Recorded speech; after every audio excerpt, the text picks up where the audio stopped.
ਜਿਹੜੀ ਸ਼ਾਨ ਡਫੀ ਜੀ ਨੇ ਕਾਨਫਰੰਸ ਕੀਤੀ ਹੈ ਰਾਤੀ, ਉਹਦੇ 'ਚ ਬਹੁਤ ਜ਼ਿਆਦਾ ਉਹਨਾਂ ਨੇ ਜਿਹੜਾ ਡਿਸਕ੍ਰਾਈਬ ਕੀਤਾ ਹੈ ਕਿ ਸਿਚੁਏਸ਼ਨ ਜਿਹੜੀ ਆ ਉਹ ਹੋਰ ਉਹਨੂੰ ਟਾਈਟ ਕਰਨਗੇ।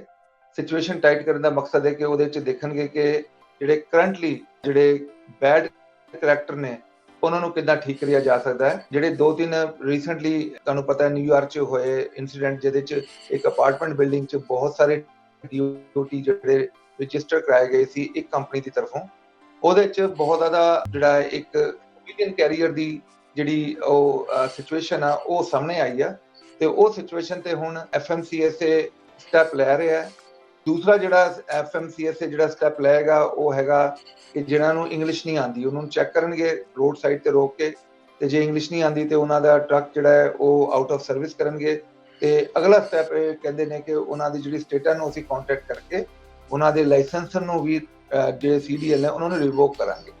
ਤੇ ਅਗਲਾ ਸਟੈਪ ਉਹ ਇਹ ਵੀ ਕਹਿ ਰਹੇ ਨੇ ਕਿ ਹੁਣ ਹੋਰ ਸਖਤਾਈ ਆਏਗੀ, ਜਿਹੜੇ ਲੋਕੀ ਜਿਨ੍ਹਾਂ ਨੇ ਆਲਰੇਡੀ ਲਾਇਸੈਂਸ ਲੈ ਲਿਆ ਹੈ ਤੇ ਹੋ ਸਕਦਾ ਹੈ ਉਹਨਾਂ ਦਾ ਵੀ ਦੁਬਾਰਾ ਟੈਸਟਿੰਗ ਹੋਏ ਤੇ ਉਹਨਾਂ ਦੀ ਵੀ ਦੁਬਾਰਾ ਇੰਗਲਿਸ਼ ਲਰਨਿੰਗ ਜਿਹੜੀ ਪ੍ਰੋਫੀਸ਼ੀਐਂਸੀ ਹੈ ਉਹਨਾਂ ਨੂੰ ਚੈੱਕ ਕੀਤਾ ਜਾਏ। ਤੇ ਕਾਫੀ ਸਟੇਟਾਂ ਜਿਹੜੀ ਉਹਨਾਂ ਨੇ ਦੱਸੀਆਂ ਨੇ ਕਿ ਉਹ ਡਿਫਰੈਂਟ ਲੈਂਗੁਏਜ 'ਚ ਟੈਸਟ ਲੈਂਦੀਆਂ ਸਨ, ਉਹ ਵੀ ਸਿਸਟਮ ਬੰਦ ਕੀਤਾ ਜਾਏਗਾ। ਇਹ ਸਾਰੀ ਚੀਜ਼ਾਂ ਜਿਹੜੀਆਂ ਨੇ ਰਾਤੀ ਉਹਨਾਂ ਨੇ ਐਕਸਪਲੇਨ ਕੀਤੀਆਂ ਨੇ ਆਪਣੇ ਪ੍ਰੋਗਰਾਮ 'ਚ ਜਿਹੜਾ ਪ੍ਰੈਸ ਕਾਨਫਰੰਸ ਕੀਤੀ ਸੀ। ਜੀ ਅਸੀਂ ਡੀਲਰ ਪਾਰਟਨਰਸ਼ਿਪ ਨਾਲ ਕੰਮ ਕਰ ਰਹੇ ਹਾਂ, ਤੇ ਉਹ ਕਈ ਲੋਕ ਇਸ ਤਰ੍ਹਾਂ ਦੇ ਜਿਨ੍ਹਾਂ ਨੂੰ ਟਰੱਕਾਂ ਦਾ ਪਤਾ ਨਹੀਂ ਜਾਂ ਜਿਨ੍ਹਾਂ ਨੂੰ ਸਰਵਿਸ ਦੇ ਸਾਈਡ ਦਾ ਪਤਾ ਨਹੀਂ, ਉਹਦੇ ਰੀਜ਼ਨ ਵਾਸਤੇ ਜਿਹੜਾ ਸਾਡਾ ਟੂਲ ਆ ਉਹ ਸਾਡੀ ਹੈਲਪ ਕਰਦਾ। ਹੁਣ ਦੇਖੋ ਇੱਕ ਡਰਾਈਵਰ ਨੇ ਆਪਣਾ ਸਿਸਟਮ ਚਲਾਉਣਾ ਹੋਏ ਤੇ ਡਜ਼ਨਟ ਮੈਟਰ ਜਿੰਨੀ ਚੀਜ਼ਾਂ ਆਨਲਾਈਨ ਪੜ੍ਹ ਲੈ, ਪਰ ਜਦੋਂ ਤੱਕ ਉਹਦੇ ਨਾਲ ਇੱਕ ਉਸਤਾਦ ਨਹੀਂ ਬੈਠਾ ਹੋਏਗਾ ਉਹਨੂੰ ਚਲਾ ਕੇ ਨਹੀਂ ਦੱਸੇਗਾ, ਉਹਨੂੰ ਦੱਸੇਗਾ ਨਹੀਂ ਸਕੇਲਾਂ ਤੋਂ ਕਿੱਦਾਂ ਗੁਜ਼ਰਨਾ, ਉਹਨੂੰ ਦੱਸੇਗਾ ਨਹੀਂ ਕਿ ਜਾ ਕੇ ਪੇਪਰ ਵਰਕ ਕਿੱਦਾਂ ਪ੍ਰੋਵਾਈਡ ਕਰਨਾ ਹੈ ਤੇ ਡਾਕ ਦਾ ਕਿੱਦਾਂ ਇਨਫੋਰਮੇਸ਼ਨ ਲੈਣੀ ਹੈ ਤੇ ਡਾਕ 'ਚ ਬੈਕਅਪ ਕਰਕੇ ਕਿੱਦਾਂ ਲਾਣਾ ਹੈ, ਉਹ ਸਾਰੀ ਚੀਜ਼ਾਂ ਇੱਕ ਉਸਤਾਦ ਨੇ ਦੱਸਣੀਆਂ ਹੁੰਦੀਆਂ। ਇਹ ਜਿਹੜਾ AI ਆ ਇਹ ਸਾਡਾ ਉਸਤਾਦ ਆ। ਜੇ ਅਸੀਂ ਇੱਕ ਨਾਰਮਲ ਜਿਹਾ ਬੰਦਾ ਜਿਹਨੂੰ ਸਿਰਫ ਕੰਪਿਊਟਰ ਦਾ ਪਤਾ ਹੈ ਉਹਨੂੰ AI ਦੇ ਨਾਲ ਜੋੜ ਦਈਏ ਤੇ AI ਜਿਹੜਾ ਹੈ ਉਹਨੂੰ ਬੈਸਟ ਪੋਸੀਬਲ ਰਿਜ਼ਲਟ ਦਿੰਦਾ ਹੈ DPF ਕਲੀਨ ਕਰਨ ਦੇ, ਜਿਹੜਾ ਸਾਡੀ ਕੰਪਨੀ ਨੇ ਇਨ ਹਾਊਸ ਬਣਾਇਆ ਹੈ, ਜਿਹੜਾ ਸਾਡੇ ਸਾਰੇ ਟੈਕਨੀਸ਼ੀਅਨਾਂ ਨੂੰ ਅਵੇਲੇਬਲ ਆ। ਦੈਟਸ ਵਾਈ ਸਾਡੀ ਕਿਸੇ ਵੀ ਬ੍ਰਾਂਚ ਤੇ ਤੁਸੀਂ ਜਾਓ, US to ਕੈਨੇਡਾ, ਅਮਰੀਕਾ, ਜਿਹੜੀ ਵੀ ਬ੍ਰਾਂਚ 'ਚ ਜਾਓਗੇ ਉਸ ਬ੍ਰਾਂਚ 'ਚ ਤੁਹਾਨੂੰ 100% same chemical, same delivery method, same knowledge, same technical level of expertise ਤੇ ਸੇਮ ਰਿਜ਼ਲਟ ਮਿਲਣਗੇ।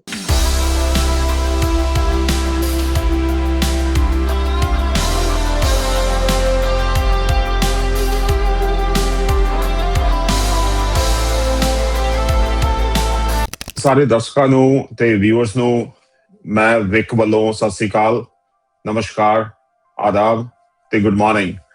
ਅੱਜ ਆਪਾਂ ਸਾਰੇ USA ਟਰੱਕ ਸੇਲਸ ਦੀ ਟੀਮ ਇਕੱਠੀ ਹੋ ਕੇ ਡਿਸਕਸ ਕਰਨ ਲੱਗੇ ਹਾਂ ਸਹੀਦ ਭਾਈ ਨਾਲ ਮਾਰਕੀਟ ਦੇ ਵਿੱਚ ਕੀ ਚੱਲ ਰਿਹਾ ਹੈਗਾ, ਕਿੱਦਾਂ ਚੀਜ਼ਾਂ ਮੂਵਮੈਂਟ ਹੋ ਰਹੀ ਹੈ ਟਰੱਕਿੰਗ ਇੰਡਸਟਰੀ ਦੇ ਵਿੱਚ। ਸਹੀਦ ਭਾਈ ਕੁਝ ਦੱਸੋ ਸਾਰਿਆਂ ਨੂੰ ਕਿ ਰੇਟਸ ਵਗੈਰਾ ਦਾ ਕੀ ਹਾਲ ਹੈ ਮਾਰਕੀਟ ਦੇ ਵਿੱਚ, ਕਿੱਦਾਂ ਕੀ ਚੱਲ ਰਿਹਾ। ਸਤਿ ਸ਼੍ਰੀ ਅਕਾਲ ਜੀ, ਨਮਸਕਾਰ, ਅਸਲਾਮ ਅਲੈਕੁਮ। ਰੇਟ ਜਿਹੜੇ ਨੇ ਹੁਣ ਵੀ ਸਟਰੋਂਗ ਜਾ ਰਹੇ ਨੇ, ਜਿਵੇਂ ਆਪਾਂ ਲਾਸਟ ਵੀਕ ਗੱਲ ਕੀਤੀ ਸੀ। ਰੇਟਾਂ ਦਾ ਜਿਹੜਾ ਮਾਹੌਲ ਹੈ ਉਹ ਬਹੁਤ ਗਰਮ ਜਾ ਰਿਹਾ ਹੈ। ਜੇ ਤੁਸੀਂ ਕਹੋ ਤਾਂ ਮੈਂ ਤੁਹਾਡੇ ਨਾਲ ਸ਼ੁਰੂ ਕਰ ਦੇਣਾ, ਸਿਲੈਕਟ ਕਰਕੇ ਗੋ ਥਰੂ ਕਰ ਦੇਣਾ ਸਕਰੀਨਾਂ। ਜੀ ਤਵਾਈ ਸਾਹਿਬ, ਹੁਣ ਤੁਸੀਂ ਮੇਰੇ ਨਾਲ ਦੇਖ ਸਕਦੇ ਹੋ ਇਹ ਵੈਨ ਰੇਟਸ ਨੇ ਜਿਹੜੇ ਰਿਪਰੈਜ਼ੈਂਟ ਕਰਦੇ ਨੇ ਇਸ ਵੀਕ ਨੂੰ। ਇਹਦੇ ਤੁਸੀਂ ਦੇਖ ਸਕਦੇ ਹੋ ਕਿ ਜਿਹੜਾ ਬਹੁਤ ਸਟਰੋਂਗ ਜਾ ਰਹੇ ਨੇ, ਜਿਵੇਂ ਆਪਾਂ ਪਹਿਲਾਂ ਗੱਲਬਾਤ ਕੀਤੀ ਸੀ, ਤੇ $2.29 ਸੀਗਾ ਦਸੰਬਰ ਨੂੰ, ਤੇ ਜਨਵਰੀ ਨੂੰ ਜਿਹੜਾ ਸਪੌਟ ਰੇਟ ਆ $2.32 ਹੋ ਗਿਆ, ਤੇ ਇਸ ਵੇਲੇ we are approaching February, almost and ਆਉਣ ਵਾਲਾ ਹੈ, ਫੈਬਰੀ 21 ਚੱਲਦਾ ਹੈ ਤੇ $2.43। ਤੇ ਕਹਿਣ ਦਾ ਮਕਸਦ ਹੈ ਕਿ ਇੱਕ ਨਾਰਮ ਜਾਰੀ ਸੀ $99, $98, ਹੁਣ ਰਾਈਟ ਅਵੇ ਜਿਹੜਾ ਸਿਸਟਮ ਆ ਉਹ $2.43 ਤੇ ਆ ਗਿਆ। ਜੇ ਆਪਾਂ ਏਰੀਆ ਵਾਈਜ਼ ਦੇਖੀਏ, ਏਰੀਆ ਵਾਈਜ਼ ਦੇਖਣ ਨੂੰ ਜਿਹੜਾ ਇਸ ਵੇਲੇ ਸਭ ਤੋਂ ਜਿਹੜਾ ਸਟਰੋਂਗ ਐਕਟੀਵਿਟੀ ਆ ਉਹ ਮਿਡ ਵੈਸਟ ਤੇ ਚੱਲਦੀ ਆ। ਵੈਸਟ ਵੀ ਥੋੜਾ ਜਿਹਾ ਸਲੋ ਆ, ਈਸਟ ਵੀ ਸਲੋ ਆ, ਮਿਡ ਵੈਸਟ ਬਹੁਤ ਵਧੀਆ ਚੱਲਦਾ। ਜੇ ਉਹਦੇ ਬਾਅਦ ਅਸੀਂ ਦੇਖਣਾ ਚਾਹੀਏ ਕਿ ਆਪਣਾ ਜਿਹੜਾ ਸਿਸਟਮ ਚੱਲਦਾ ਹੈ ਸਾਡਾ, ਹੁਣ ਤੁਸੀਂ ਦੇਖ ਸਕਦੇ ਹੋ ਕਿ ਰੀਫਰ ਰੇਟ ਦੀ ਗੱਲ ਹੋ ਰਹੀ ਆ। ਰੀਫਰ ਰੇਟ ਜਿਵੇਂ ਪਿਛਲੇ ਮਹੀਨੇ ਤੋਂ 2 ਮਹੀਨਾ ਮਤਲਬ ਸਮਝੋ ਕੰਮ ਸ਼ੁਰੂ ਹੋ ਗਿਆ ਸੀ ਉੱਤੇ ਜਾਣਾ ਆਲਮੋਸਟ ਇਨ ਨਵੰਬਰ, ਤੇ ਪਿਛਲੇ ਮਹੀਨੇ ਜਿਹੜਾ ਸੀਗਾ ਉਹ ਆਲਮੋਸਟ ਪਹੁੰਚ ਗਿਆ ਸੀ $2.81, ਤੇ ਹੁਣ ਜਿਹੜਾ ਇਸ ਵੇਲੇ ਵੀ ਜਿਹੜਾ ਹੈਗਾ $2.91 ਚੱਲਦਾ, which is even stronger than the contract rate. ਇਹ ਜਿਹੜਾ ਫਿਨੋਮਨਾ ਬਹੁਤ ਘੱਟ ਦੇਖਣ ਨੂੰ ਆਉਂਦਾ ਜਦੋਂ ਮਾਰਕੀਟ ਸਟਰੋਂਗ ਹੁੰਦੀ, ਤੇ ਇਸ ਵੇਲੇ ਜਿਹੜਾ ਉਹ ਫਿਨੋਮਨਾ ਹੁਣ ਤੱਕ ਚੱਲਦਾ ਕਿ ਜਿਹੜੇ ਪੇਪਰ ਕੰਟਰੈਕਟ ਰੇਟ ਨੇ ਉਹਨਾਂ ਤੋਂ ਜਿਹੜਾ ਰੇਟ ਚੱਲਦਾ ਸਪੌਟ ਦਾ ਉਹ ਬਿਹਤਰ ਜਾ ਰਿਹਾ। ਤੇ ਸੇਮ ਥਿੰਗ ਜੇ ਆਪਾਂ ਉਹਦੀ ਕਲਾਸੀਫਿਕੇਸ਼ਨ ਦੇਖੀਏ ਤੇ ਵੈਸਟ ਤੇ ਸਾਊਥ ਤੇ ਈਸਟ ਤੋਂ ਸਟਰੋਂਗ ਜਿਹੜਾ ਹੈ ਉਹ ਮਿਡ ਵੈਸਟ ਚੱਲ ਰਿਹਾ। It's very strong. ਜਿਹੜਾ ਪਲੇਨ ਸਟੇਟਸ ਨੇ ਉਹ ਬਹੁਤ ਅੱਛੀ ਚੱਲ ਰਹੀਆਂ ਨੇ। ਠੀਕ ਹੈ ਜੀ, $3.38 ਦਾ ਰੇਟ ਚੱਲ ਰਿਹਾ ਇਸ ਵੇਲੇ। ਜੇ ਉਹਦੇ ਬਾਅਦ ਅਸੀਂ ਫਲੈਟ ਬੈਡ ਰੇਟ ਦੇਖੀਏ, ਫਲੈਟ ਬੈਡ ਦਾ ਇਵੇਂ ਜਿਵੇਂ ਦੇਖਿਆ ਜਾਈਏ ਕਿ ਸ਼ੁਰੂ ਨਹੀਂ ਹੋਇਆ ਕੰਮ, ਸੀਜ਼ਨ ਨਹੀਂ ਸ਼ੁਰੂ ਹੋਇਆ, ਪਰ ਫਿਰ ਵੀ ਜਿਹੜੇ ਰੇਟ ਨੇ ਉਹ ਫਿਰ ਵੀ ਬੈਟਰ ਹੋ ਗਏ ਨੇ ਡਿਊ ਟੂ ਡਿਫਰੈਂਟ ਫੈਕਟਰਸ। ਇਹਦੇ 'ਚ ਜਿਹੜਾ $2.59 ਸੀਗਾ ਜਨਵਰੀ 'ਚ, ਉਹ ਹੁਣ ਚੱਕ ਕੇ ਜਿਹੜਾ $2.71 ਹੋ ਗਿਆ, ਤੇ ਆਲਮੋਸਟ 21 ਸੈਂਟ ਦਾ ਜਿਹੜਾ ਡਿਫਰੈਂਸ ਪਿਆ ਹੈ। ਤੇ ਇਹਦਾ ਵੀ ਜਿਹੜਾ ਆਪਾਂ ਮੈਪ ਦੇਖੀਏ ਤੇ ਜਿਹੜਾ ਮਿਡਲ ਆਫ ਦਾ ਮਿਡਲ ਸਟੇਟਸ ਨੇ ਉਹ ਬਹੁਤ ਸਟਰੋਂਗ ਪਲੇ ਕਰ ਰਹੀਆਂ ਨੇ ਇਸ ਵੇਲੇ ਵੀ।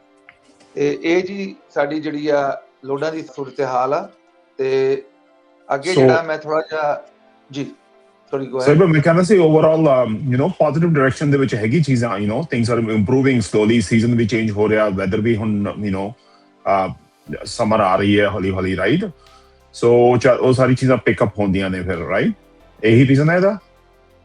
ਜੀ 2-3 ਰੀਜ਼ਨ ਚੱਲਦੇ ਨੇ। ਇੱਕ ਤੇ ਸੀਜ਼ਨ ਦੀ ਥੋੜੀ ਜੀ ਬਿਹਤਰੀ ਹੋ ਰਹੀ ਹੈ, ਦੂਸਰਾ ਜਿਹੜਾ DOT ਦੀ ਤਰਫੋਂ ਜਾਂ FMCSA ਦੀ ਤਰਫੋਂ ਬਹੁਤ ਜ਼ਿਆਦਾ ਰਿਸਟ੍ਰਿਕਸ਼ਨ ਲਾ ਦਿੱਤੀਆਂ ਗਈਆਂ ਨੇ ਫੋਰਨ ਡਰਾਈਵਰ ਤੇ, ਉਹਦਾ ਵੀ ਬਹੁਤ ਇੰਪੈਕਟ ਹੋ ਰਿਹਾ। ਉਹਦੇ ਬਾਅਦ ਕੰਪਨੀਆਂ ਦੀ ਬਹੁਤ ਜਾਣ ਪ੍ਰਚਾਰ ਹੋ ਰਹੀ ਹੈ।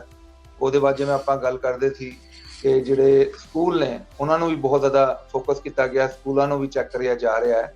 ਤੇ ਇਹ ਸਾਰੀ ਚੀਜ਼ਾਂ ਇਕੱਠੀਆਂ ਹੋਈਆਂ। ਜਿਵੇਂ ਰਾਤ ਤੁਸੀਂ ਦੇਖਿਆ ਹੋਣਾ ਸ਼ਾਨ ਡਫੀ ਜੀ ਦੀ ਜਿਹੜੀ ਉਹਨਾਂ ਦਾ ਬਿਆਨ ਜਿਹੜਾ ਆਇਆ ਸੀ, ਉਹਨਾਂ ਨੇ ਮੈਂ ਪੁੱਛਣ ਲੱਗਾ ਸੀ ਜਿਹੜੀ ਸ਼ਾਨ ਡਫੀ ਜੀ ਨੇ ਕਾਨਫਰੰਸ ਕੀਤੀ ਹੈ ਰਾਤੀ, ਉਹਦੇ 'ਚ ਬਹੁਤ ਜ਼ਿਆਦਾ ਉਹਨਾਂ ਨੇ ਜਿਹੜਾ ਡਿਸਕ੍ਰਾਈਬ ਕੀਤਾ ਹੈ ਕਿ ਸਿਚੁਏਸ਼ਨ ਜਿਹੜੀ ਆ ਉਹ ਹੋਰ ਉਹਨੂੰ ਟਾਈਟ ਕਰਨਗੇ।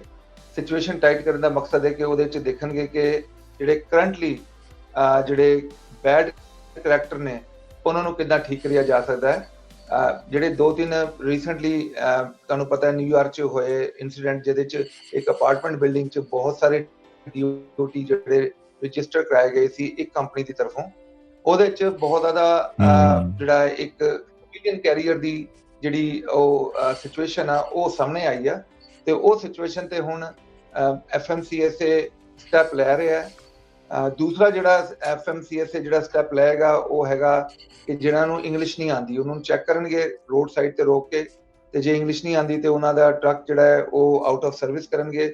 ਤੇ ਅਗਲਾ ਸਟੈਪ ਇਹ ਕਹਿੰਦੇ ਨੇ ਕਿ ਉਹਨਾਂ ਦੀ ਜਿਹੜੀ ਸਟੇਟਾਂ ਨੂੰ ਅਸੀਂ ਕੰਟੈਕਟ ਕਰਕੇ ਉਹਨਾਂ ਦੇ ਲਾਇਸੈਂਸ ਨੂੰ ਵੀ ਜਿਹੜੇ CDL ਨੇ ਉਹਨਾਂ ਨੂੰ ਰਿਵੋਕ ਕਰਾਂਗੇ। ਤੇ ਅਗਲਾ ਸਟੈਪ ਉਹ ਇਹ ਵੀ ਕਹਿ ਰਹੇ ਨੇ ਕਿ ਹੁਣ ਹੋਰ ਸਖਤਾਈ ਆਏਗੀ ਤੇ ਜਿਹੜਾ ਜਿਹੜੇ ਲੋਕੀ ਜਿਨ੍ਹਾਂ ਨੇ ਆਲਰੇਡੀ ਲਾਇਸੈਂਸ ਲੈ ਲਿਆ ਹੈ ਤੇ ਹੋ ਸਕਦਾ ਹੈ ਉਹਨਾਂ ਦਾ ਵੀ ਦੁਬਾਰਾ ਟੈਸਟਿੰਗ ਹੋਏ ਤੇ ਉਹਨਾਂ ਦੀ ਵੀ ਦੁਬਾਰਾ ਇੰਗਲਿਸ਼ ਲਰਨਿੰਗ ਜਿਹੜੀ ਪ੍ਰੋਫੀਸ਼ੀਐਂਸੀ ਉਹਨਾਂ ਨੂੰ ਚੈੱਕ ਕੀਤਾ ਜਾਏ। ਤੇ ਕਾਫੀ ਸਟੇਟਾਂ ਜਿਹੜੀ ਉਹਨਾਂ ਨੇ ਦੱਸੀਆਂ ਨੇ ਕਿ ਉਹ ਡਿਫਰੈਂਟ ਲੈਂਗੁਏਜ 'ਚ ਟੈਸਟ ਲੈਂਦੀਆਂ ਸਨ, ਉਹ ਵੀ ਸਿਸਟਮ ਬੰਦ ਕੀਤਾ ਜਾਏਗਾ। ਇਹ ਸਾਰੀ ਚੀਜ਼ਾਂ ਜਿਹੜੀਆਂ ਨੇ ਰਾਤੀ ਉਹਨਾਂ ਨੇ ਐਕਸਪਲੇਨ ਕੀਤੀਆਂ ਨੇ ਆਪਣੇ ਪ੍ਰੋਗਰਾਮ 'ਚ ਜਿਹੜਾ ਪ੍ਰੈਸ ਕਾਨਫਰੰਸ ਕੀਤੀ ਸੀ। ਜੀ ਓਵਰਆਲ ਮੈਨੂੰ ਤਾਂ ਲੱਗਦਾ ਕਿ ਆਪਣੀ ਕਮਿਊਨਿਟੀ ਨੂੰ ਇੰਨੀ ਪ੍ਰੋਬਲਮ ਨਹੀਂ ਹੈ। ਆਪਣੀ ਫੀਲਿੰਗ ਇਹ ਹੈ ਕਿ ਜਿਹੜੀ ਆਪਣੀ ਇੰਡੀਅਨ ਪੰਜਾਬੀ ਕਮਿਊਨਿਟੀ ਆ ਉਹਨਾਂ ਨੂੰ ਇੰਗਲਿਸ਼ ਦੀ, ਜਿਹੜੇ ਹੋਰ ਮੈਕਸੀਕਨ ਹੋ ਗਏ, ਹੋਰ ਆਪਣੇ ਚਾਈਨੀਜ਼ ਹੋ ਗਏ ਜਾਂ ਇਹਨਾਂ ਨੂੰ ਬਹੁਤ ਜ਼ਿਆਦਾ ਇਸ਼ੂ ਆ। ਜੀ ਇਹ ਜਿਹੜੇ ਰਸ਼ੀਅਨ, ਉਜ਼ਬੇਕ ਤੇ ਬਾਕੀ ਕਮਿਊਨਿਟੀਆਂ ਉਹਨਾਂ ਨੂੰ ਬਹੁਤ ਜ਼ਿਆਦਾ ਇਸ਼ੂ ਆ। ਡੈਫੀਨਿਟਲੀ ਮੈਂ ਤੁਹਾਡੇ ਨਾਲ ਐਗਰੀ ਕਰਦਾ। ਆਪਣੇ ਲੋਕ ਨੇ ਜਿਵੇਂ ਸਾਡੀ ਕੰਟਰੀਆਂ 'ਚ ਬੇਸਿਕ ਲੈਵਲ 'ਚ ਇੰਗਲਿਸ਼ ਬਹੁਤ ਜ਼ਿਆਦਾ ਇਨਕਲੂਡਡ ਹੈਗੀ ਡਿਊ ਟੂ ਜਿਹੜਾ ਬ੍ਰਿਟਿਸ਼ ਸਾਡੇ ਨਾਲ ਮਤਲਬ ਸਾਡੇ ਕੰਟਰੀਆਂ 'ਚ ਕੰਮ ਕਰਦੇ ਸੀ ਸਿਸਟਮ ਰਿਹਾ। ਜੀ ਉਹਦੇ 'ਚ ਬਹੁਤ ਜ਼ਿਆਦਾ ਸਾਡੀ ਲੈਂਗੁਏਜ ਜਿਹੜੀ ਹੈ ਉਹ ਸਕਿੱਲਸ ਕਾਫੀ ਸਾਫ਼ ਨੇ। ਤੇ ਹੋਰ ਵੀ ਜਿਹੜੇ ਲੋਕੀ ਆਉਂਦੇ ਨੇ ਉਹਨਾਂ ਨੇ ਸਭ ਤੋਂ ਪਹਿਲਾਂ ਸਟੋਰਾਂ 'ਚ ਜੌਬ ਕੀਤੀ ਹੁੰਦੀ ਹੈ, ਹੋਰ ਡਿਫਰੈਂਟ ਬਿਜ਼ਨੈਸਿਸ ਜੌਬ ਕੀਤੀ ਹੁੰਦੀ ਆ, ਤੇ ਉਹਨਾਂ ਦੀ ਥੋੜੀ ਜਿਹੀ ਇੰਗਲਿਸ਼ ਠੀਕ ਹੋ ਗਈ ਹੁੰਦੀ ਆ। ਪਰ ਡੈਫੀਨਿਟਲੀ ਇਟਸ ਅ ਬਿਗ, ਅੱਜ ਕੱਲ ਉਹਨਾਂ ਨੇ ਇੱਕ ਬਿਗ ਆਪਣਾ ਸਿਸਟਮ ਰੱਖਿਆ ਹੈ ਤੇ ਉਹਦੇ ਤੇ ਉਹ ਕੰਮ ਕਰ ਰਹੇ ਨੇ। ਜੀ ਐਗਜ਼ੈਕਟਲੀ। ਸਰ ਭਾਈ ਹੁਣ ਆਪਾਂ ਰੇਟਾਂ ਦੀ ਗੱਲ ਕਰ ਲਈ। ਸ਼ਾਨ ਡਫੀ ਜਿਹੜੇ ਆਪਣੇ ਸੈਕਟਰੀ ਆਫ ਟਰਾਂਸਪੋਰਟੇਸ਼ਨ ਹੈ ਉਹਨਾਂ ਦੇ ਸਟੇਟਮੈਂਟ ਨੂੰ ਵੀ ਡਿਸਕਸ ਕਰ ਲਿਆ। ਹੁਣ ਮੇਜਰ ਪੁਆਇੰਟ ਤੇ ਆਪਾਂ ਡਿਸਕਸ ਕਰ ਲਏ। ਹੁਣ ਆਪਾਂ ਇੰਪੋਰਟੈਂਟ, ਆਈ ਨੋ ਲੋਕਲੀ ਇੰਪੋਰਟੈਂਟ ਹੈ ਜਿਹੜਾ ਆਪਣਾ ਨਵਾਂ ਪ੍ਰੋਡਕਟ ਮਾਰਕੀਟ ਦੇ ਵਿੱਚ ਨੇ ਧੂਮਾਂ ਪਾਈਆਂ ਹੋਈਆਂ, ਜਿਹੜੀ DPF ਕਲੀਨਿੰਗ ਕਈ ਲੋਕਾਂ ਨੂੰ ਪਤਾ, ਕਈਆਂ ਨੂੰ ਨਹੀਂ ਪਤਾ, ਇਸ ਕਰਕੇ ਮੈਂ ਤੁਹਾਨੂੰ ਦੁਬਾਰਾ ਪੁੱਛ ਰਿਹਾ ਇਹ ਗੱਲ। How is our product better? ਹੋਰ ਮਾਰਕੀਟ ਦੇ ਵਿੱਚ ਕੀ ਅਵੇਲੇਬਲ ਆ? ਦੱਸੋ, ਸਾਰਿਆਂ ਨੂੰ ਦੱਸੋ, ਲੋਕਾਂ ਨੂੰ ਵੀ ਪਤਾ ਲੱਗੇ ਕੀ ਆ ਇਹ। ਜੀ, ਯੂਐਸਏ ਡੀਪੀਐਫ ਕਲੀਨ ਦਾ ਐਡਵਾਂਟੇਜ ਜਿਹੜਾ ਹੈ ਉਹ ਤੁਸੀਂ ਦੇਖ ਹੀ ਸਕਦੇ ਹੋ ਕਿ ਸ਼ੁਰੂ ਵਿੱਚ ਬਹੁਤ ਸਾਰੇ ਲੋਕੀ ਜਿਹੜੇ ਸੀਗੇ ਉਹ ਇਹਨੂੰ ਕੁਐਸਚਨ ਕਰਦੇ ਸੀ, ਪਰ ਹੁਣ ਸਾਰੇ ਹੀ ਮੰਨ ਗਏ ਨੇ ਕਿ ਜਿਹੜਾ ਸਿਸਟਮ ਹੈ ਇਹ ਬਹੁਤ ਵਧੀਆ। ਖਾਲੀ ਕੈਮੀਕਲ ਜਿਹੜਾ ਹੈ ਉਹ ਨੰਬਰ 1 ਹੈਗਾ ਸਾਡਾ, ਜਿਹੜਾ ਐਸ਼ ਨੂੰ ਡਿਸੋਲਵ ਕਰਦਾ। ਜਿਵੇਂ ਆਪਾਂ ਲਾਸਟ ਟਾਈਮ ਵੀ ਡਿਸਕਸ ਕੀਤਾ ਸੀ, ਐਸ਼ ਜਿਹੜਾ ਹੈ ਉਹ ਮੈਟੈਲਿਕ ਪਾਰਟੀਕਲ ਹੁੰਦੇ ਨੇ, ਉਹਨੂੰ ਤੁਸੀਂ ਬਰਨ ਨਹੀਂ ਕਰ ਸਕਦੇ। ਉਹ ਜਦੋਂ ਟਰੱਕ ਦੇ ਉੱਤੇ ਰੀਜਨ ਲੱਗਦਾ ਉਹ ਕਲੀਅਰ ਨਹੀਂ ਹੋ ਸਕਦਾ। ਈਵਨ ਦੋ ਫਿਲਟਰ ਵੀ ਬਾਹਰ ਕੱਢ ਕੇ ਜਦੋਂ ਉਹਨੂੰ ਫਿਲਟਰ ਨੂੰ ਵੀ ਸਾਫ਼ ਕੀਤਾ ਜਾਂਦਾ ਹੈ ਤੇ ਐਸ਼ ਪਾਰਟੀਕਲ ਰਹਿ ਜਾਂਦੇ ਨੇ। ਤੇ ਜਿਹੜਾ ਸਾਡਾ ਸਿਸਟਮ ਹੈ ਉਹ ਐਸ਼ ਪਾਰਟੀਕਲ ਤੇ ਸੂਟ ਪਾਰਟੀਕਲ ਤੇ ਜਿਹੜੇ ਆਇਲ ਨੇ ਉਹਨੂੰ ਸਾਰੇ ਨੂੰ ਕਲੀਨ ਕਰ ਦਿੰਦਾ ਹੈ ਤੇ ਟਿਪ ਟੂ ਟੇਲ ਜਿਹੜਾ ਹੈ ਉਹ ਕਲੀਨ ਪਰਫਾਰਮੈਂਸ, ਜਿਹੜੀ ਕਲੀਨ ਅਪ ਦੀ ਪਰਫਾਰਮੈਂਸ ਕਰਦਾ ਹੈ। ਦੂਸਰੀ ਚੀਜ਼ ਦੇਖੋ, ਮਾਰਕੀਟ 'ਚ ਹੋਰ ਵੀ ਬਹੁਤ ਸਾਰੇ ਇਦਾਂ ਦੇ ਕੈਮੀਕਲ ਨੇ ਜਿਹੜੇ ਮਤਲਬ ਡੀਪੀਐਫ ਕਲੀਨ ਕਰਨ ਵਾਸਤੇ ਯੂਜ਼ ਹੁੰਦੇ ਨੇ, ਪਰ ਉਹ ਐਸ਼ ਕਲੀਨ ਨਹੀਂ ਕਰ ਸਕਦੇ। ਐਸ਼ ਕਲੀਨ ਦਾ ਜਿਹੜਾ ਸਾਡਾ ਕੈਮੀਕਲ ਆ ਉਹ ਬਹੁਤ ਟਾਪ ਦਾ ਹੈ ਤੇ ਉਹਦੀ ਸਾਰੀ ਜਿਹੜੀ ਸਾਡੇ ਕੋਲ ਰਿਟਨ ਜਿਹੜੀ ਇਨਫੋਰਮੇਸ਼ਨ ਆ ਜਾਂ ਜਿਹੜਾ ਪੇਪਰ ਵਰਕ ਆ ਉਹ ਅਵੇਲੇਬਲ ਆ। ਇਹ ਉਹ ਪੇਪਰ ਵਰਕ ਆ ਜਿਹੜਾ FEMCSO ਦੀ ਵੀ ਜਿਹੜਾ EPA ਤੋਂ ਵੀ ਅਪਰੂਵ ਹੈਗਾ। ਦੂਸਰੀ ਗੱਲ, ਜਦੋਂ ਕੋਈ ਵੀ ਚੀਜ਼ ਹੁੰਦੀ ਹੈ ਉਹਨੂੰ ਡਿਲੀਵਰ ਕਰਨ ਦਾ, ਉਹਦਾ ਪ੍ਰੋਸੈਸ ਕਰਨ ਦਾ ਵੀ ਇੱਕ ਪੂਰਾ ਸਿਸਟਮ ਬਣਾਇਆ ਜਾਂਦਾ ਹੈ। ਜਿਵੇਂ ਅਸੀਂ ਇੱਕ ਵੱਡੀ ਆਰਗੇਨਾਈਜੇਸ਼ਨ ਹੈਗੇ, ਸਾਡੀ ਆਲਮੋਸਟ 27 ਲੋਕੇਸ਼ਨ ਨੇ। ਅਸੀਂ ਟਰੱਕਾਂ ਦੀ ਸੇਲ ਤੋਂ ਤੇ ਟਰੱਕਾਂ ਦੇ ਡਿਫਰੈਂਟ ਜਿਹੜੇ ਸਾਡੇ ਪੋਰਟਫੋਲੀਓ ਨੇ, ਜਿਵੇਂ ਅਸੀਂ ਇੰਟਰਨੈਸ਼ਨਲ ਦੇ ਇੰਡੀਪੈਂਡੈਂਟ ਡੀਲਰ ਹਾਂ, ਨਾਲ ਅਸੀਂ ਪੈਕਰ ਦੇ ਇੰਡੀਪੈਂਡੈਂਟ ਡੀਲਰ ਹਾਂ, ਪੀਟਰਬਿਲਟ ਦੇ ਇੰਡੀਪੈਂਡੈਂਟ ਡੀਲਰ ਹਾਂ, ਨਾਲ ਅਸੀਂ ਜਿਹੜਾ ਕੈਨਵਰ ਦੇ ਇੰਡੀਪੈਂਡੈਂਟ ਡੀਲਰ ਹਾਂ। ਸਾਨੂੰ ਪਤਾ ਕਿ ਕਿਹੜੇ ਕਿਹੜੇ ਸੌਫਟਵੇਅਰ ਨੇ। ਜਿਵੇਂ Devi 4 ਆ, ਤੁਹਾਨੂੰ ਪਤਾ ਹੈ ਬਹੁਤ ਐਕਸਪੈਂਸਿਵ ਸੌਫਟਵੇਅਰ ਆ। ਇਹਨੂੰ ਅਸੀਂ ਯੂਜ਼ ਕਰਕੇ ਤੇ ਇਹਨੂੰ ਚਲਾ ਕੇ ਅਸੀਂ ਪੂਰਾ ਸਿਸਟਮ ਨੂੰ ਜਿਹੜਾ ਪੂਰਾ ਇੱਕ ਸਿਸਟਮ ਲਰਨ ਕੀਤਾ ਹੈ ਕਿ ਜਿਹੜਾ ਕੈਮੀਕਲ ਆ ਉਹ ਕਿਸ ਤਰ੍ਹਾਂ ਕੇ ਨਾਲ ਡਿਲੀਵਰ ਹੋਏਗਾ ਤੇ ਕਿਹੜੇ ਕਿਹੜੇ ਕੋਡ ਨੇ ਉਹ ਉਹਨਾਂ ਨੂੰ ਠੀਕ ਕਰ ਦੇਗਾ। ਤੇ ਜਦੋਂ ਕੈਮੀਕਲ ਵੀ ਡਿਲੀਵਰ ਹੋ ਰਿਹਾ, ਤੁਹਾਨੂੰ ਪਤਾ ਹੈ ਕਿ ਕੈਮੀਕਲ ਡਿਲੀਵਰ ਕਰਕੇ ਵੀ ਅਸੀਂ ਜਿਹੜੇ ਫਿਲਟਰ ਉੱਤੇ ਆਪਟੀਮਾਈਜ਼ੇਸ਼ਨ ਕਰ ਸਕਦੇ ਨੇ ਆਪਣੇ ਰਿਜ਼ਲਟ ਦੀ। ਵਾਲਵੋ ਦਾ ਫਿਲਟਰ ਜਿਹੜਾ ਹੈ ਵਰਟੀਕਲ ਪਿਆ ਹੈ, ਲਾਈਕ ਅ ਸਿਲੰਡਰ। ਜਿਹੜਾ ਡੈਫ ਫਿਲਟਰ ਹੁੰਦਾ ਹੈ ਕੈਸਕੇਡੀਆ ਦਾ, ਉਹ ਸਾਈਡਵੇਜ਼ ਪਿਆ ਹੁੰਦਾ ਤੇ 2 ਪਏ ਹੁੰਦੇ ਨੇ। ਨਵੇਂ ਮਾਡਲਾਂ 'ਚ 1 ਪਿਆ ਹੁੰਦਾ। ਉਹ ਹੁਣ ਹਰ ਟਰੱਕ ਦੇ ਨਾਲ ਉਹਦੀ ਰਿਕੁਆਇਰਮੈਂਟ ਦੇ ਨਾਲ ਉਹਦਾ ਜਿਹੜਾ ਕੈਮੀਕਲ ਆ ਉਹ ਡਿਲੀਵਰ ਕਰਨਾ ਹੁੰਦਾ। ਦੂਸਰੀ ਗੱਲ ਇਹ ਕਿ ਜਿਹੜਾ AI ਟੂਲ ਅਸੀਂ ਇਨ ਹਾਊਸ ਡਿਵੈਲਪ ਕੀਤਾ ਹੈ। AI ਟੂਲ ਜਿਹੜਾ ਹੈ ਇਹ ਸਮਝੋ ਹਜ਼ਾਰਾਂ ਮਕੈਨਿਕਾਂ ਦੀ ਨੌਲੇਜ ਤੋਂ ਜ਼ਿਆਦਾ ਇਨਫੋਰਮੇਸ਼ਨ ਰੱਖਦਾ ਹੈ। ਜਿੰਨੇ ਵੀ ਮਾਰਕੀਟ 'ਚ ਮਕੈਨਿਕ ਅਵੇਲੇਬਲ ਨੇ, ਜਿੰਨੇ ਵੀ ਟੂਲਸ ਅਵੇਲੇਬਲ ਨੇ ਡਿਫਰੈਂਟ ਸੌਫਟਵੇਅਰ ਦੇ, ਜਿੰਨੇ ਵੀ ਅੱਜ ਤੱਕ ਸੋਸ਼ਲ ਮੀਡੀਆ ਤੇ ਡਿਫਰੈਂਟ ਵੈਬਸਾਈਟਾਂ ਬਣੀਆਂ ਨੇ ਜਿਹਦੇ 'ਚ ਸਰਵਿਸ ਦੇ ਬਾਰੇ 'ਚ ਜਾਂ ਸੈਮੀ ਟਰੱਕ ਦੇ ਬਾਰੇ 'ਚ ਕੋਈ ਵੀ ਇਨਫੋਰਮੇਸ਼ਨ ਪਈ ਆ, ਸਾਡਾ ਜਿਹੜਾ ਟੂਲ ਆ AI ਟੂਲ ਉਹਨਾਂ ਤੋਂ ਇਨਫੋਰਮੇਸ਼ਨ ਲੈ ਕੇ ਤੇ ਜਿਹੜੇ ਸਾਡੇ ਟੈਕਨੀਸ਼ੀਅਨ ਨੂੰ ਉਹਨੂੰ ਡਿਲੀਵਰ ਕਰਦਾ ਹੈ। ਦੇਖੋ, ਜਿਹੜਾ ਮਕੈਨਿਕ ਆ ਉਹਦਾ 5 ਸਾਲ ਦਾ ਐਕਸਪੀਰੀਅੰਸ ਹੋ ਸਕਦਾ, 10 ਸਾਲ ਦਾ ਐਕਸਪੀਰੀਅੰਸ ਹੋ ਸਕਦਾ, ਉਹਨੇ ਜਾ ਕੇ ਸਕੂਲ 'ਚ ਪੜ੍ਹਿਆ ਹੋਣਾ, ਉਹ ਇੱਕ ਟਰੱਕ ਦੇ ਬਾਰੇ 'ਚ ਇਨਫੋਰਮੇਸ਼ਨ ਰੱਖਦਾ ਹੈ। ਮੇਬੀ ਬਹੁਤ ਹੀ ਕੋਈ ਟਾਪ ਦਾ ਮਕੈਨਿਕ ਆ ਤਾਂ ਹੋ ਸਕਦਾ 1 ਤੋਂ 2 ਟਰੱਕ ਦੇ ਬਾਰੇ ਵਿੱਚ ਇਨਫੋਰਮੇਸ਼ਨ ਰੱਖ ਦਿਆ ਹੋਏ, ਮੇਬੀ 3, ਪਰ ਉਹਦੇ ਕੋਲ ਜਿਹੜੀ AI ਦਾ ਟੂਲ ਆ ਉਹਦੇ ਕੋਲ ਤਾਂ ਲੱਖਾਂ, ਬਲਕਿ ਕੀ ਕਹਿੰਦੇ ਨੇ ਮਿਲੀਅਨਸ ਆਫ ਜਿਹੜੀ ਹੈ ਇਨਫੋਰਮੇਸ਼ਨ, ਲੋਕਾਂ ਦੀ ਇਨਫੋਰਮੇਸ਼ਨ ਆ ਜਿਹੜੀ ਉਹ ਪੂਰੇ ਪਲੈਨਟ ਤੋਂ ਕੱਢ ਰਿਹਾ। ਇਹ ਨਹੀਂ ਕਿ ਖਾਲੀ ਜਿਹੜਾ ਬੇਕਰਫੀਲਡ ਤੋਂ ਕੱਢ ਰਿਹਾ, ਉਹਨੇ ਪੂਰੇ ਪਲੈਨਟ ਦੀ ਇਨਫੋਰਮੇਸ਼ਨ ਕੱਢ ਕੇ ਜਿਹੜੀ ਆ ਉਹ ਸਾਡੇ ਟੂਲ ਨੇ ਸਾਹਮਣੇ ਰੱਖ ਦੇਣੀ ਹੈ ਕਿ ਯਾਰ ਇਹਦੇ 'ਚ ਇਹ ਕੋਡ ਆ ਰਿਹਾ, ਇਹਦੇ 'ਚ ਇਹ ਸਿਸਟਮ ਜਿਹੜਾ ਹੈ DPF ਕਲੀਨ ਕਰ ਲਿਆ, ਇਹ ਤੇ ਇਹ ਚੀਜ਼ਾਂ ਜਿਹੜੀਆਂ ਉਹ ਠੀਕ ਕਰ ਸਕਦੇ ਹਾਂ। ਜਿਵੇਂ ਕਈ ਟਰੱਕਾਂ ਦੇ ਅੰਦਰ ਜਦੋਂ ਆਪਾਂ DPF ਕਲੀਨ ਦੀ ਗੱਲ ਕਰਦੇ ਹਾਂ, DPF ਦੇ ਨਾਲ ਨਾਲ ਉਹਨਾਂ ਦਾ ਜਿਹੜਾ SCR ਆ ਉਹਦੇ 'ਚ ਵੀ ਕ੍ਰਿਸਟਲ ਬਣੇ ਹੁੰਦੇ ਤੇ ਸਾਡਾ AI ਟੂਲ ਜਿਹੜਾ ਹੈ ਉਹ ਪੂਰੇ ਉਹਨੂੰ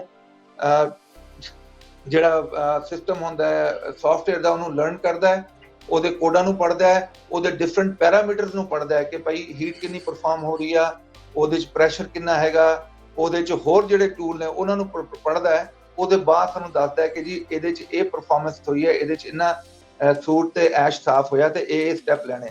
ਕਹਿਣ ਦਾ ਮਕਸਦ ਜਿਹੜੇ ਡੀਲਰ ਪਾਰਟਨਰ ਨੇ ਸਾਡੇ, ਕਿਉਂਕਿ ਅਸੀਂ ਹਰ ਜਗ੍ਹਾ ਤੇ ਆਪਣੀ ਲੋਕੇਸ਼ਨਾਂ ਤੇ ਆਪਣੇ 100% ਨਹੀਂ ਕਰ ਰਹੇ, ਅਸੀਂ ਡੀਲਰ ਪਾਰਟਨਰਸ਼ਿਪ ਨਾਲ ਕੰਮ ਕਰ ਰਹੇ ਹਾਂ।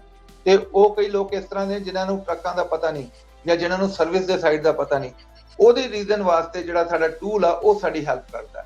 ਹੁਣ ਦੇਖੋ, ਇੱਕ ਡਰਾਈਵਰ ਨੇ ਆਪਣਾ ਸਿਸਟਮ ਚਲਾਉਣਾ ਹੋਏ ਤੇ ਡਜ਼ਨਟ ਮੈਟਰ ਜਿੰਨੀ ਚੀਜ਼ਾਂ ਆਨਲਾਈਨ ਪੜ੍ਹ ਲੈ, ਪਰ ਜਦੋਂ ਤੱਕ ਉਹਦੇ ਨਾਲ ਇੱਕ ਉਸਤਾਦ ਨਹੀਂ ਬੈਠਾ ਹੋਏਗਾ, ਉਹਨੂੰ ਚਲਾ ਕੇ ਨਹੀਂ ਦੱਸੇਗਾ, ਉਹਨੂੰ ਦੱਸੇਗਾ ਨਹੀਂ ਸਕੇਲਾਂ ਤੋਂ ਕਿੱਦਾਂ ਗੁਜ਼ਰਨਾ, ਉਹਨੂੰ ਦੱਸੇਗਾ ਨਹੀਂ ਕਿ ਜਾ ਕੇ ਪੇਪਰ ਵਰਕ ਕਿੱਦਾਂ ਪ੍ਰਿੰਟ ਪ੍ਰੋਵਾਈਡ ਕਰਨਾ ਹੈ ਤੇ ਡਾਕ ਦਾ ਕਿੱਦਾਂ ਇਨਫੋਰਮੇਸ਼ਨ ਲੈਣੀ ਹੈ ਤੇ ਡਾਕ 'ਚ ਬੈਕਅਪ ਕਰਕੇ ਕਿੱਦਾਂ ਲਾਣਾ ਹੈ, ਉਹ ਸਾਰੀ ਚੀਜ਼ਾਂ ਇੱਕ ਉਸਤਾਦ ਨੇ ਦੱਸਣੀਆਂ ਹੁੰਦੀਆਂ। ਇਹ ਜਿਹੜਾ AI ਆ, ਇਹ ਸਾਡਾ ਉਸਤਾਦ ਆ।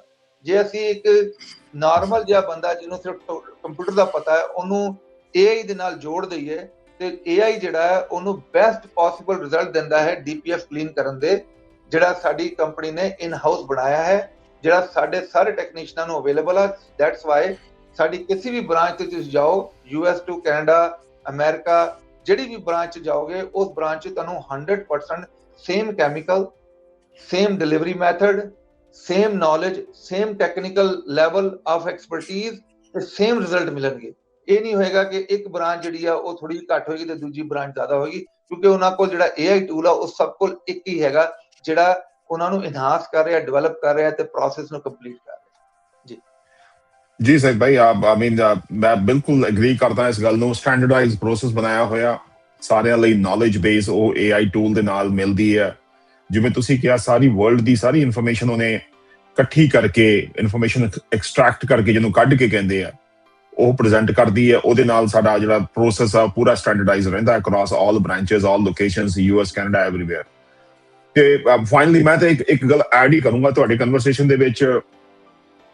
ਪਿੱਛੇ ਯਾਰਡ ਦੇ ਵਿੱਚ ਅੱਜ ਤੀਜਾ ਦਿਨ ਹੈ, ਉਹ DPF ਇੱਕ ਟਰੱਕ ਦਾ ਖੁੱਲਾ ਪਿਆ ਹੋਇਆ। ਉਹ ਟਰੱਕ ਮੈਂ ਦੇਖ ਰਿਹਾ ਆਉਂਦੇ ਜਾਂਦੇ, ਕਿਉਂਕਿ ਉਹ I think it has a major issue, something else, right? ਅੱਜ 3 ਦਿਨ ਤੋਂ ਟਰੱਕ ਯਾਰਡ ਦੇ ਵਿੱਚ ਖੜਾ, ਉਹਦਾ ਕੋਈ ਫਿਲਟਰ ਨਹੀਂ ਹਜੇ ਮੁੜ ਕੇ ਆਇਆ ਬੇਕ ਹੋ ਕੇ, ਜਾਂ ਪਤਾ ਨਹੀਂ ਕ੍ਰੈਕ ਹੋ ਗਿਆ, ਕੀ ਚੱਕਰ ਆ। ਸੋ ਸਭ ਤੋਂ ਜਿਹੜਾ ਇੱਕ ਸਟੈਂਡਰਡ ਪ੍ਰੋਸੈਸ, ਇੱਕ ਯੂਨੀਕ ਪ੍ਰੋਸੈਸ ਕਹਿ ਲਓ, ਪੁਆਇੰਟ ਜਿਹੜਾ ਸਾਡੇ ਪ੍ਰੋਡਕਟ ਦਾ ਹੈਗਾ, ਖੜੇ ਟਰੱਕ ਦਾ 3 ਘੰਟਿਆਂ ਦੇ ਵਿੱਚ ਜੇ ਤੁਹਾਡਾ ਟਰੱਕ ਚੱਲਦਾ ਹੋ ਜਾਵੇ, ਇਸ ਤੋਂ ਬੈਟਰ ਤੇ ਕੋਈ ਚੀਜ਼ ਹੋ ਨਹੀਂ ਸਕਦੀ। ਉੱਥੇ ਦਾ ਉੱਥੇ ਟਰੱਕ ਲਿਆ ਕੇ ਸਾਡੇ ਕੋਲੇ ਯਾਰਡ ਦੇ ਵਿੱਚ ਲਿਆਓ, 3 ਘੰਟਿਆਂ 'ਚ ਤੁਹਾਨੂੰ ਤੋੜ ਦਿਆਂਗੇ। ਜਿੱਥੇ ਤੁਸੀਂ ਲੋਡ ਉਤਾਰਨਾ, ਲੋਡ ਉਤਾਰੋ, ਆਪਣੇ ਪੈਸੇ ਬਣਾਓ, ਟਾਈਮ ਬਿਲਕੁਲ ਨਹੀਂ ਵੇਸਟ ਹੁੰਦਾ, ਰਾਈਟ? ਜੀ ਬਿਲਕੁਲ, ਤੁਸੀਂ ਠੀਕ ਕਹਿ ਰਹੇ ਹੋ। ਐਂਡ ਆਫ ਦਾ ਡੇ ਦੇਖੋ, ਸਾਡੇ ਮਕੈਨਿਕ ਜਿਹੜੇ ਨੇ ਉਹ ਸਾਨੂੰ ਐਕਸਪਲੇਨ ਕਰਦੇ ਨੇ, ਜਿਹੜੇ ਸਾਡੇ ਕੋਲ ਔਨ ਗਰਾਊਂਡ ਮਕੈਨਿਕ ਨੇ ਇੱਧਰ ਸਾਡੀ ਹੈਡ ਆਫਿਸ 'ਚ, ਉਹ ਸਾਨੂੰ ਐਕਸਪਲੇਨ ਕਰਦੇ ਨੇ ਕਿ what is the next step. ਜਦੋਂ ਅਸੀਂ ਉਹਨਾਂ ਨਾਲ ਲੱਗ ਕੇ ਕੋਈ ਕੰਮ ਕਰਦੇ ਹਾਂ ਤਾਂ ਅਸੀਂ ਕਹਿੰਦੇ ਠੀਕ ਹੈ ਜੀ, ਅਸੀਂ ਇਹਦਾ ਹੁਣ DPF ਕਲੀਨ ਜਿਹੜਾ ਸਿਸਟਮ ਆ ਉਹ ਇਸ ਲੈਵਲ ਤੇ ਚਲਾ ਗਿਆ, ਹੁਣ ਤੁਸੀਂ ਪੂਰਾ DPF ਸਿਸਟਮ ਨੂੰ ਖੋਲ ਕੇ ਦਿਖਾਓ ਅੱਗੇ ਕੀ ਹੋਇਆ। ਕਿਉਂਕਿ ਜਿਹੜੀ ਕੈਮੀਕਲ ਆ ਉਹਦੇ 'ਚ ਕੈਮਰਾ ਪਾ ਕੇ ਤਾਂ ਅਸੀਂ ਦੇਖ ਸਕਦੇ ਹਾਂ, ਪਰ ਜਦੋਂ ਤੱਕ DPF ਸਿਸਟਮ ਨੂੰ ਖੋਲ ਕੇ ਅੰਦਰੋਂ ਉਹਦਾ ਸਾਰਾ ਸਿਸਟਮ ਨੂੰ ਵਿਜ਼ੂਅਲੀ ਦੇਖਿਆ ਨਾ ਜਾਏ ਤਾਂ ਸਾਨੂੰ ਪਤਾ ਨਹੀਂ ਲੱਗਦਾ ਕਿ ਅਗਲਾ ਸਟੈਪ ਕੀ ਹੈਗਾ। ਇਸ ਵਾਸਤੇ ਜਿਹੜੇ ਇਹ ਸਾਰੇ ਸਟੈਪ ਨੇ ਅਸੀਂ ਆਪ ਕਰ ਰਹੇ ਹਾਂ, ਆਪ ਦੇਖਦੇ ਹਾਂ ਕਿ ਕਿੱਦਾਂ ਸਟੈਪ ਚੱਲਦਾ ਹੈ ਤੇ ਉਹਨੂੰ ਕੰਪੇਅਰ ਕਰਦੇ ਹਾਂ ਆਪਾਂ USA DPF ਕਲੀਨ ਦੇ ਪ੍ਰੋਸੈਸ ਤੋਂ। ਇੱਕ ਚੀਜ਼ ਮੈਂ ਤੁਹਾਨੂੰ ਦੱਸਣਾ ਚਾਹਾਂਗਾ ਤਿਵਾੜੀ ਸਾਹਿਬ, ਬਹੁਤ ਸਾਰੀ ਹੋਰ ਕੰਪਨੀਆਂ ਨੇ ਜਿਹੜੀਆਂ ਸਾਡੀਆਂ ਐਫਰਟਸ ਦੇਖ ਕੇ ਤੇ ਸਾਡੀ ਰਿਜ਼ਲਟ ਦੇਖ ਕੇ ਜਿਹੜੀਆਂ ਨੇ ਉਹ ਸਾਨੂੰ ਕਾਪੀਕੇਟ ਕਰ ਰਹੀਆਂ ਨੇ। ਦੇਖੋ, ਜਿਹੜੀ ਅਸਲੀ ਚੀਜ਼ ਹੁੰਦੀ ਹੈ ਉਹ ਅਸਲੀ ਹੁੰਦੀ ਆ। ਇੱਕ ਜਿਹੜਾ ਅਸੀਂ ਪ੍ਰੋਸੈਸ ਜਿਹੜਾ ਸਟੈਪ ਕੀਤਾ ਹੈ, ਅਸੀਂ ਉਹ ਬਹੁਤ ਜ਼ਿਆਦਾ ਅੱਗੇ ਨਿਕਲ ਗਏ ਆ ਬਾਕੀ ਲੋਕਾਂ ਤੋਂ। ਪਹਿਲੀ ਗੱਲ ਤੇ ਸਾਡਾ ਕੈਮੀਕਲ ਹੈ ਉਹ ਕਿਸੇ ਕੋਲ ਹੋਣਾ ਨਹੀਂ। ਦੂਸਰੀ ਗੱਲ, ਜਿਹੜਾ ਸਾਡਾ ਕੈਮੀਕਲ ਜੇ ਐਗਜ਼ਾਮਪਲ ਦੇਣਾ ਕਿਸੇ ਕੋਲ ਹੋਵੇ ਵੀ ਸਹੀ, ਜਿਹੜਾ ਉਹਦਾ ਡਿਲੀਵਰੀ ਦਾ ਪ੍ਰੋਸੈਸ ਹੈ, ਜਿਹੜੀ ਸਾਡੀ ਲਰਨਿੰਗ ਆ, ਨੌਲੇਜ ਆ, ਜਿਹੜਾ ਸਾਡਾ AI ਟੂਲ ਆ, ਜਿਹੜਾ ਸਾਡਾ ਟੀਚਿੰਗ ਮੈਕੈਨਿਜ਼ਮ ਹੈਗਾ, ਡਾਕੂਮੈਂਟੇਸ਼ਨ ਮੈਕੈਨਿਜ਼ਮ ਹੈਗਾ, ਉਹਨੂੰ ਅਡਾਪਟ ਕਰਨ ਵਾਸਤੇ ਜੇ ਸਾਨੂੰ ਸਮਝੋ ਸਾਲ ਲੱਗਿਆ ਹੈ, ਲੋਕਾਂ ਨੂੰ 2-2, 3-3 ਸਾਲ ਲੱਗਣ। ਕਹਿਣ ਦਾ ਮਕਸਦ ਹੈ ਕਿ ਤੁਸੀਂ ਪ੍ਰਾਈਸ ਸਸਤੀ ਦੇ ਪਿੱਛੇ ਨਾ ਜਾਓ। ਸਾਡੀ ਪ੍ਰਾਈਸ $995 USD ਹੈਗੀ, doesn't matter in US, doesn't matter in Canada, ਜਿਹਦੇ 'ਚ ਅਸੀਂ ਕੈਮੀਕਲ ਤੋਂ ਲੈ ਕੇ, ਲੇਬਰ ਤੋਂ ਲੈ ਕੇ, ਕੰਪਿਊਟਰ ਕਨੈਕਟ ਤੋਂ ਲੈ ਕੇ ਸਾਰੀ ਚੀਜ਼ ਪੂਰੀ ਇਨਵੋਲਵ ਕਰਦੇ ਹਾਂ। ਤੇ ਇਹ ਨਹੀਂ ਕਿ ਤੁਸੀਂ ਇੱਕ ਵਾਰੀ ਕਰਾ ਲਓ ਤੇ ਉਹਦੇ ਬਾਅਦ ਗੁੱਡ ਬਾਏ ਹੁੰਦਾ। ਜੇ ਉਹਦੇ ਬਾਅਦ ਵੀ ਕੋਈ ਤੁਹਾਨੂੰ ਕੁਐਸਚਨ ਹੋਏ ਤਾਂ ਅਸੀਂ ਤੁਹਾਡੀ ਹੈਲਪ ਕਰਦੇ ਹਾਂ।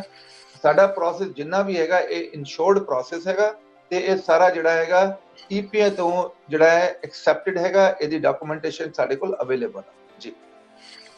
ਠੀਕ ਹੈ ਸਾਹਿਬ ਭਾਈ, ਆਈ ਥਿੰਕ ਆਪਾਂ ਸਾਰੇ ਪੁਆਇੰਟ ਕਵਰ ਕਰ ਹੀ ਲਏ ਆ। ਤੁਹਾਡਾ ਬਹੁਤ ਬਹੁਤ ਸ਼ੁਕਰੀਆ, ਧੰਨਵਾਦ, ਤੁਸੀਂ ਟਾਈਮ ਦਿੱਤਾ ਸਾਨੂੰ ਇਹ ਥੋੜਾ ਜਿਹਾ ਐਕਸਪਲੇਨ ਕਰਨ ਦਾ। ਤੇ ਸਾਰੇ ਦਰਸ਼ਕਾਂ ਨੂੰ, ਸਾਰੇ ਆਪਣੀ ਕਮਿਊਨਿਟੀ ਨੂੰ ਅਗੇਨ ਸਤਿ ਸ੍ਰੀ ਅਕਾਲ, ਨਮਸਕਾਰ, ਆਦਾਬ ਤੇ ਥੈਂਕ ਯੂ।